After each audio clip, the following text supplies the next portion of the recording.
Indian constitution లోని article 2 అనేది భారతదేశానికి ఒక వెరీ ఇంపార్టెంట్ కాన్స్టిట్యూషనల్ ప్రొవిజన్స్. ఈ ఆర్టికల్ పార్లమెంట్ కి ఒక కొత్త స్టేట్ ని ఇండియన్ యూనియన్ లో అడ్మిట్ చేయడానికి లేదా ఎస్టాబ్లిష్ చేయడానికి పవర్స్ ఇస్తుంది. అయితే ఇండియా ఒక యూనియన్ ఆఫ్ స్టేట్ కావడంతో దేశ భౌగోళిక నిర్మాణంకు అనుగుణంగా మారే అవకాశం ఉంటుంది. అలాంటి పరిస్థితులలో నేషనల్ ఇంటిగ్రేషన్, టెరిటోరియల్ ఎక్స్పెన్షన్, దాంతో పాటుగా పొలిటికల్ ఫ్లెక్సిబిలిటీని మెయింటైన్ చేయడానికి ఆర్టికల్ 2 అనేది కీలక పాత్ర పోషిస్తుంది. ఎస్పెషల్లీ సిక్కిం భారతదేశంలో విలీనం కావడం వంటి హిస్టారికల్ ఈవెంట్స్ ఆర్టికల్ 2 ఇంపార్టెన్స్ ని స్పష్టంగా చూపిస్తాయి. అయితే సింపుల్ గా చెప్పాలంటే ఆర్టికల్ 2 అనేది పార్లమెంట్ కి ఇండియా మ్యాప్ ఫ్యూచర్ లో ఎలా ఎక్స్పెండ్ అవ్వాలి అనే విషయంలో కాన్స్టిట్యూషనల్ అథారిటీ ఇచ్చే ప్రొవిజన్స్. ఆర్టికల్ 2 అనేది admission are establishment of new state. భారత రాజ్యాంగంలోని ఆర్టికల్ 2 అనేది భారతదేశంలో ఉన్నటువంటి కొత్త రాష్ట్రాలను చేర్చడం లేదా కొత్త రాష్ట్రాలను ఏర్పాటు చేయడం గురించి మాట్లాడుతుంది. మెయిన్ గా ఆర్టికల్ 2 యొక్క మీనింగ్ ఏంటంటే ఈ ఆర్టికల్ ప్రకారం భారత పార్లమెంట్ కి ఒక కొత్త రాష్ట్రాలను భారత యూనియన్ లో చేర్చే అవకాశం ఉంటుంది లేదా కొత్త రాష్ట్రాన్ని ఏర్పాటు చేసే శక్తి కూడా ఉంటుంది. ఆ రాష్ట్రానికి సంబంధించినటువంటి నిబంధనలు, షరతులు అన్ని కూడా పార్లమెంట్ నిర్ణయిస్తాయి. Why article 2 is the important అంటే భారతదేశం ఒక యూనియన్ ఆఫ్ స్టేట్ అంటే దేశం అనేది అనేక రాష్ట్రాల యొక్క కలయిక. సమయం మారుతున్న కొద్దీ కొత్త ప్రాంతాలు భారతదేశంలో కలవచ్చు, కొన్ని ప్రాంతాలు ప్రత్యేక రాష్ట్రాలుగా కూడా మారవచ్చు. రాజకీయ భౌగోళిక పరిస్థితులు అనేవి మారవచ్చు. ఇలాంటి పరిస్థితులలో దేశ సమగ్రత కోసం ఆర్టికల్ 2 అనేది ఎంతగానో ఉపయోగపడుతుంది. ఆర్టికల్ 2 యొక్క పవర్ ఆఫ్ పార్లమెంట్ గురించి మనం చూస్తే parliament can be admin the new state అంటే భారతదేశం వెలుపల ఉన్నటువంటి ప్రాంతాన్ని యూనియన్ లో చేర్చుకోవచ్చు. ఉదాహరణకు సిక్కిం లాంటి ప్రాంతాన్ని భారతదేశంలో చేర్చడం జరిగింది. రెండో విషయానికి వస్తే ఎస్టాబ్లిష్డ్ న్యూ స్టేట్ అంటే కొత్త రాష్ట్రాన్ని కూడా ఏర్పాటు చేసుకోవచ్చు. ఆర్టికల్ 3 కూడా దీనికి సంబంధం కలిగి ఉంటుంది. అయితే ఇక్కడ మీకు ఒక డౌట్ రావచ్చు, డిఫరెన్స్ బిట్వీన్ ఆర్టికల్ 2 అండ్ 3 మధ్య గల తేడా ఏమిటి అంటే ఆర్టికల్ 2 అనేది కొత్త రాష్ట్రాన్ని బయట నుంచి చేర్చడం జరుగుతుంది, ఎక్స్టర్నల్ అడ్మిషన్ అనేది జరుగుతుంది. ఎగ్జాంపుల్ సిక్కిం లాంటి ప్రాంతాన్ని భారతదేశంలో కలుపుకోవడం. ఆర్టికల్ 3 ఏం చెప్తుందనంటే ఇప్పటికే ఉన్నటువంటి రాష్ట్రాన్ని విభజన లేదా మార్పు చేయడం, రాష్ట్రానికి సంబంధించినటువంటి బౌండరీస్ని చేంజ్ చేసుకోవడం కానీ లేదంటే పేరు మార్పు చేసుకోవడం కానీ ఇవన్నీ కూడా ఆర్టికల్ 3లో జరుగుతాయి. అంటే internal recognition. Example Telangana and Andhra Pradesh ఒకప్పుడు కలిసి ఉన్నటువంటి ప్రాంతమైనా సరే విడిపోవడం జరిగింది. ఈ విషయానికి హిస్టారికల్ బ్యాక్గ్రౌండ్ కి వచ్చినట్లయితే స్వతంత్రం వచ్చినప్పుడు భారతదేశంలో అనేక సంస్థానాలు ఉండేవి. అయితే అవి భారతదేశంలో విలీనం అయ్యాయి.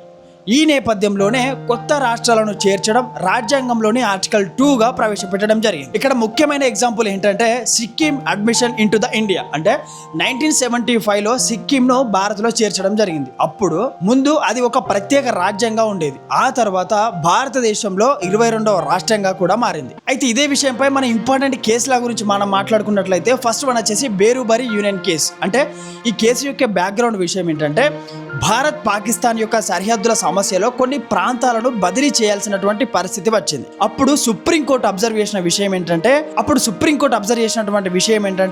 ఆర్టికల్ 2 దాంతో పాటుగా ఆర్టికల్ 3 పరిమితుల గురించి చర్చించింది. అయితే ఇక్కడ ఇంపార్టెన్స్ ఏంటంటే దేశ సరిహద్దుల యొక్క మార్పు కోసం కాన్స్టిట్యూషనల్ అమెండ్మెంట్ అవసరమని చెప్పింది. కాన్స్టిట్యూషనల్ అమెండ్మెంట్ చేసిన తర్వాత సిక్కిం మెర్జ్ కావడం జరిగింది. సిక్కిం విలీనం తర్వాత ఆర్టికల్ 2 అనేది ప్రాక్టికల్ ఎగ్జాంపుల్ గా మారింది. అయితే ఇక్కడ ఒకటి గమనించాలి, రిలేషన్ విత్ ఆర్టికల్ 1 అండ్ 2 గురించి మనం మాట్లాడుకుంటే ఆర్టికల్ 1 ఏమంటుంది అని అంటే India is the union of state. Article 2 ఏం చేస్తుంది అని అంటే ఆ యూనియన్లోని ఉన్నటువంటి కొత్త రాష్ట్రాలను చేర్చే శక్తిని ఇస్తుంది. అంటే ఆర్టికల్ 1 అనేది దేశ నిర్మాణం కోసం మాట్లాడుతుంది, ఆర్టికల్ 2 అనేది కొత్త రాష్ట్రాల యొక్క ప్రవేశం కోసం మాట్లాడుతుంది అని అర్థం. అయితే కొన్ని కాన్స్టిట్యూషనల్ ఫీచర్స్ ఏంటంటే flexibility, parliamentary supremacy, national integration. అంటే ఫ్లెక్సిబిలిటీ అంటే దేశ అవసరాలకు అనుగుణంగా కొత్త రాష్ట్రాలను చేర్చవచ్చు. రెండో విషయానికి వస్తే పార్లమెంటరీ సుప్రమసీ అంటే ఈ విషయంలో ప్రధాన అధికారం పార్లమెంటు వద్ద ఉంటుంది. మూడో విషయానికి వస్తే నేషనల్ ఇంటిగ్రేషన్ అంటే దేశ ఐక్యతను బలోపేతం చేస్తుంది. సింపుల్ గా చెప్పాలంటే article 2 deals with admission or established new states. Parliament has a power under article 2.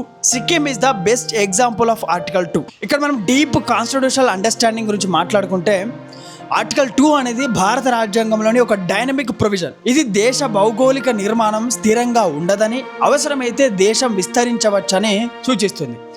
ఈ ఆర్టికల్ వల్ల భారతదేశ సమగ్రత, జాతీయ ఐక్యత, రాజకీయ అనుకూలత ఇవన్నీ కూడా ఏర్పడతాయి. అంటే కాన్స్టిట్యూషన్ ఆఫ్ ఇండియా ఆర్టికల్ 2 అనేది భారత పార్లమెంటుకు ఒక కొత్త రాష్ట్రాలను భారత యూనియన్లో చేర్చే ప్రత్యేక అధికారాన్ని ఇస్తుంది. ఇది భారతదేశ సమగ్రతను కాపాడటంలో, దాంతోపాటుగా దేశ భౌగోళిక నిర్మాణానికి అవసరానికి అనుగుణంగా మార్చుకోవడంలో కీలక పాత్ర పోషిస్తుంది. సిక్కిం విలీనం వంటి చారిత్రాత్మకమైనటువంటి సంఘటనలు ఈ యొక్క ఆర్టికల్ ప్రత్యేకతను స్పష్టంగా చూపెడుతుంది. అయితే ఇదే విషయం గురించి మనం కంక్లూజన్లో మాట్లాడుకున్నట్లయితే కాన్స్టిట్యూషన్ ఆఫ్ ఇండియాలోని ఆర్టికల్ 2 అనేది భారత పార్లమెంటుకు ఒక కొత్త స్టేట్ని ఇండియన్ యూనియన్లో చేర్చే మరియు ఎస్టాబ్లిష్ చేసే ప్రత్యేక అధికారాన్ని అందిస్తుంది. ఈ యొక్క ప్రొవిజన్ ద్వారా ఇండియా తన national unity, territorial integrity, constitutional ఫ్లెక్సిబిలిటీని మెయింటైన్ చేయగలుగుతుంది. దేశ అవసరాలు, రాజకీయ యొక్క పరిస్థితులు, దాంతోపాటుగా భౌగోళిక మార్పులకు అనుగుణంగా పార్లమెంటు నిర్ణయాలను తీసుకునే అవకాశం ఆర్టికల్ 2 ఇస్తుంది. అయితే సిక్కిం భారతదేశంలో విలీనం కావడం వంటి ఎగ్జాంపుల్స్ ఈ యొక్క ఆర్టికల్ ప్రాక్టికల్గా ఇంపార్టెన్స్ని స్పష్టంగా చూపెడుతుంది. ఓవరాల్గా మనం మాట్లాడుకున్నట్లయితే ఆర్టికల్ 2 అనేది ఇండియా యొక్క strong and dynamic union of state అనే యొక్క భావనను బలపరుస్తూ దేశ సమగ్రత మరియు ఐక్యతను కాపాడే ఒక ముఖ్యమైన కాన్స్టిట్యూషనల్ ప్రొవిజన్గా నిలుస్తుంది.